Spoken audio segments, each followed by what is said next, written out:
pessoa idosa. Nós temos sempre que pensar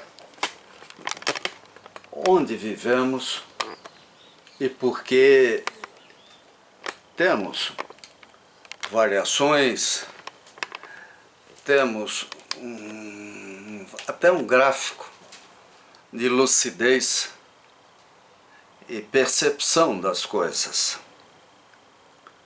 Na minha opinião, o envelhecimento é um processo complexo e cheio de mitos e fantasias.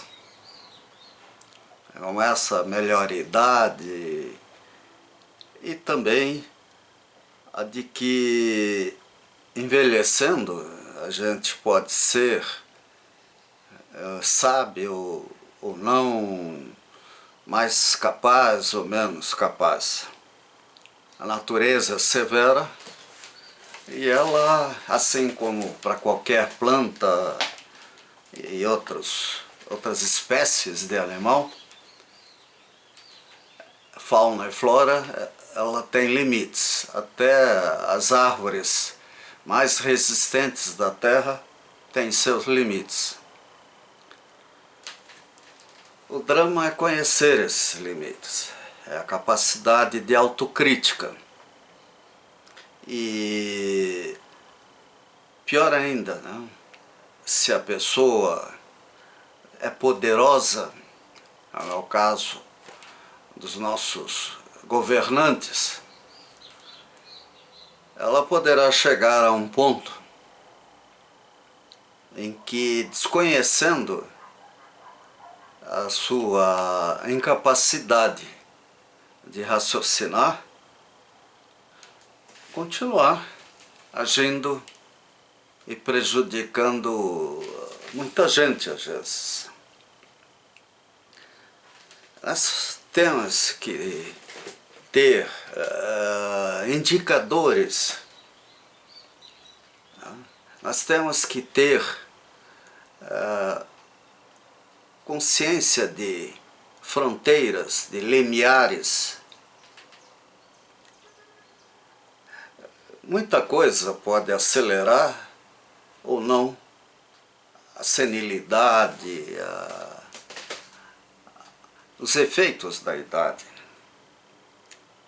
Eu, por exemplo, tenho algumas doenças, sei lá, algumas típicas da idade, outras por relaxamento até, que sinalizam limites.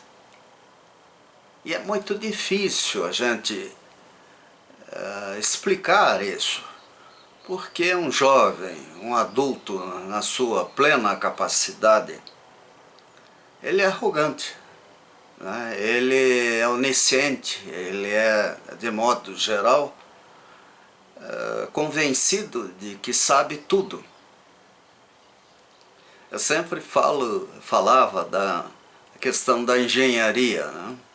O engenheiro recém-formado, se for um engenheiro de boa escola, normal, né, com uma boa base, ele, quando entra numa empresa como a Copel, ele acha que não sabe nada, convivendo com colegas que falam com tranquilidade do dia a dia, dos problemas que aparecem.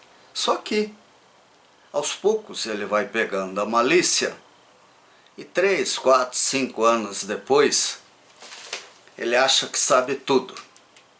É o dono da verdade, etc.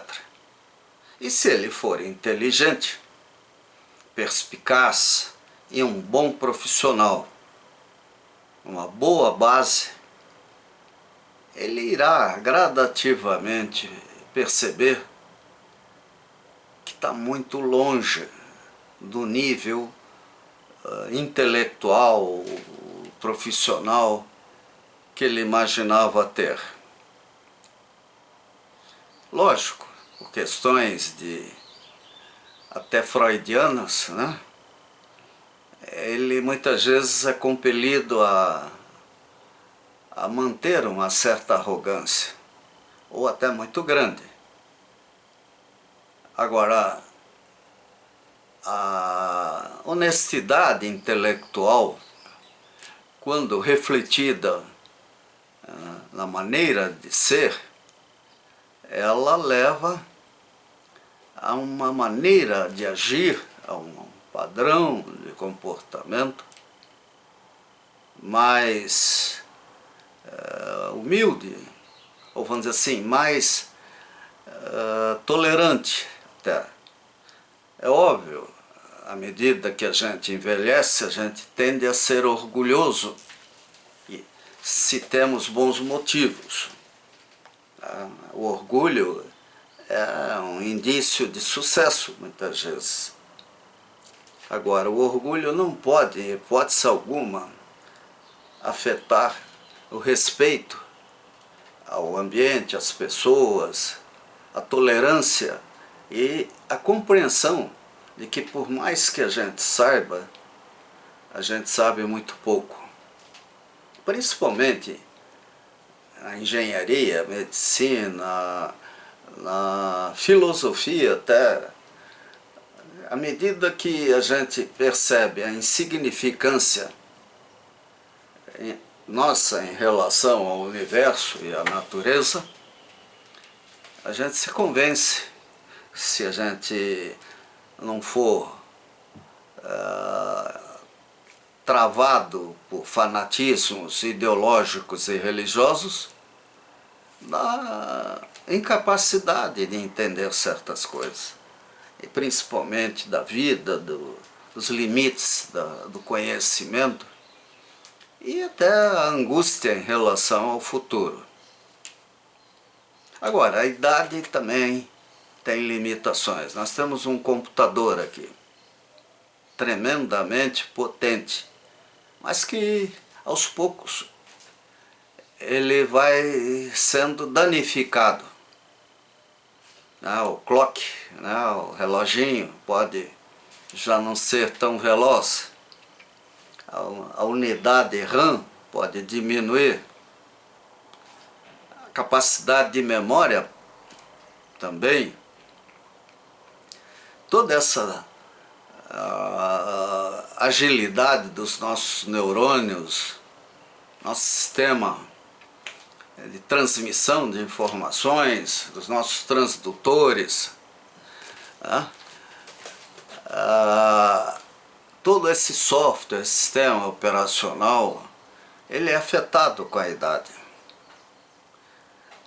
Obviamente a memória, o espaço dedicado à memória, ele vai acrescentando informações. Por isso que uma pessoa idosa, muitas vezes, é capaz de falar horas, dias e dias, até contar coisas fantásticas, uma história em detalhes. Agora, transformar isso, ter um algoritmo, viver, tirar conclusões, fica difícil. Então a gente saber, nós temos diversas curvas dentro do nosso corpo. A nossa cabeça, a debilitação física, sensorial, intelectual, a debilitação comportamental, até por software e outras coisas, que é intelectual, primeiro ela evolui, depois cai. É o caso da visão. A criança, quando nasce, ela leva alguns anos para interpretar a visão. Eu não esqueço quando eu tinha, eu acho que 3, 4 anos de idade, tenho boa memória nesses aspectos. Eu olhava para o céu e via um avião e ficava pensando, mas esse avião voa com uma asa só, De repente a asa mudava, eu digo, mas o que é isso? Como é que ele está lá em cima? E era assim que eu via mesmo.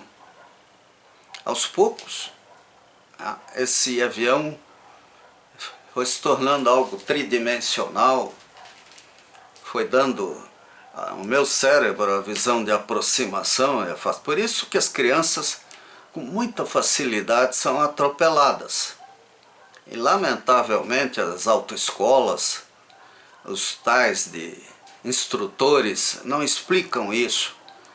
Toda a direção é defensiva, ela não é cautelosa, ela não é para ensinar o motorista a não atropelar, a não matar uma criança, a ter cuidado com o pedestre. E sim, há um cuidado fenomenal com aquele que está dentro do carro. Tanto assim que a indústria automobilística não cansa de acrescentar recursos a favor do motorista e de seus passageiros. E os nossos administradores públicos estão nem aí. É o caso aqui perto da minha casa, tem uma canaleta da República Argentina, que não tem manutenção adequada. E ali tem um trânsito maluco de ônibus, articulados, biarticulados, sei lá. Mais cedo ou mais tarde poderemos ter um acidente catastrófico. Mas isso não passa na cabeça do pessoal. Assim é a inteligência. Nós muitas vezes não percebemos esses limites. Dirigir um automóvel. Quando que nós temos que parar de dirigir? Não é uma idade, não é um número fixo. As nossas leis são simplistas ao extremo. A principal lei está aqui dentro. O principal código está aqui dentro. Porque o legislador, o burocrata que está lá em Brasília, esses conselhos que raramente funcionam, eles ficam inventando norma, regra e coisas assim. E não enxergam o principal. Não veem resultados. O que interessa é resultado. Quer dizer, se alguém me perguntar, as nossas leis são boas, mas as normas técnicas, tudo, eu vou responder, compare as estatísticas brasileiras com as dos países mais desenvolvidos. E isso diz tudo. Nós somos um país que adora carnaval. Nós adoramos fantasias. Nós vivemos no mundo das fantasias. É difícil para o povo brasileiro chegar à realidade. Agora, e os idosos? Né? Os idosos também são assim. Nós vivemos fantasias. Nós criamos fantasias. Nós criamos uma imagem idealizada do que nós somos. Até onde, quando nós olhamos no espelho, nós estamos enxergando o que somos.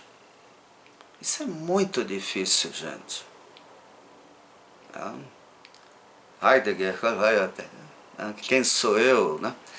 Descartes, sei lá, o Kant diz, não, eu penso, logo existo. O outro diz, não, eu tenho que estar aí. Vamos juntar as duas coisas. Né? Vamos juntar o que outros gênios da humanidade poderão inventar. Quem sabe um dia no futuro a gente tenha uma definição melhor do que nós somos. Por enquanto, para mim, nós somos, até por vício da minha profissão, uma máquina extraordinária. Mas como qualquer máquina, nós poderemos plantar como poderemos destruir.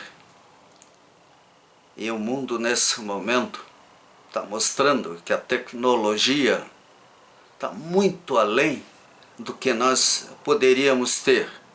Estamos iniciando o ano de 2016, um cenário assustador, com países mal governados, com povos embriagados pela mídia e por fanáticos de toda a espécie.